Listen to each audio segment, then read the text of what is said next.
Во ова видео ќе зборуваме за делители и содржатели. Двата поими се поврзани со множење и често пати се спомнуваат заедно. Но тие всушност на некој начин се спротивни. Делителите и содржателите се многу важни за најразлични работи кои ги учиме во математиката. Дробки, бројни низи, множење во алгебра. Затоа е многу важно да имаме самодоверба кога работиме со нив. Ги користиме дури и во дешифрирање на кодови. Содржатели на даден број се производите во таблицата за множење со тој број, односно броеви кои ги добиваме со множење на тој број со некој друг. Ова се содржатели на 3, а ова се содржатели на 20.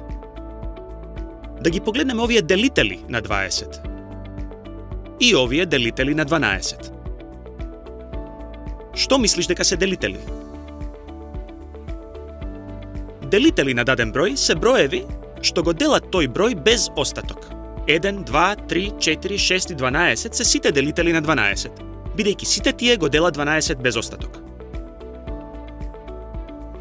Лесно можеш да пропуштиш некој делител, па затоа јас вообичаено почнувам од 1 и се движам нагоре. Да ги разгледаме делителите на 36. 1 и 36, 2 и 18, 3 и 12, 4 и 9. 5 не се содржи во 36, понатаму 6 и 6 и дојдов на средина. Ова значи дека ги добивме сите делители на 36. Еве неколку прашања за тебе. Паузирај го видеото, размисли и продолжи кога ќе бидеш подготвен. Дали доби точен резултат? Последните две беа дополнителни прашања. Се уште не зборувавме за најголем заеднички делител и најмал заеднички содржател. Но мислам дека свати. Дали доби точен резултат? Најмал заеднички содржател е најмалиот број кој се јавува како производ во двете таблици за множење. И најчесто се пишува како НЗС. Значи 24 е најмал број кој е во двете таблици за множење на 6 и 8. Најголем заеднички делител, или НЗД, е најголемиот број кој се содржи во двата броја. Оттаму, 6 е најголемиот број кој се содржи во 18 и во 24. Разгледај ги овие две прашања. Паузирај го видеото, размисли и продолжи понатаму кога ќе бидеш подготвен. Дали доби точен резултат? Тоа е се за делители и содржатели.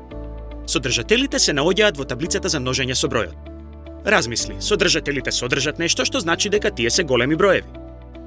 Делителите означуваат дека со нив се дели.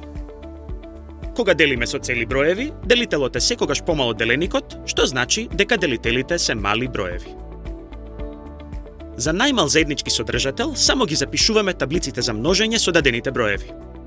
А потоа го наоѓаме првиот број кој е во двете листи. За најголем заеднички делител ги запишуваме сите делители на двата броја, за да видиме кој е најголемиот во двете листи. Овој начин за пресметување НЗД и НЗС супер функционира за мали броеви. Но кога работиме со големи броеви, постои побрз начин да се пресметаат и вклучува прости делители. Како се работи со прости делители, ќе погледнеме во следното видео. Доколку ти се допадна видеово, сподели го со другарчињата. За повеќе интересни содржини посети ја нашата веб страница naukazadeca.mk.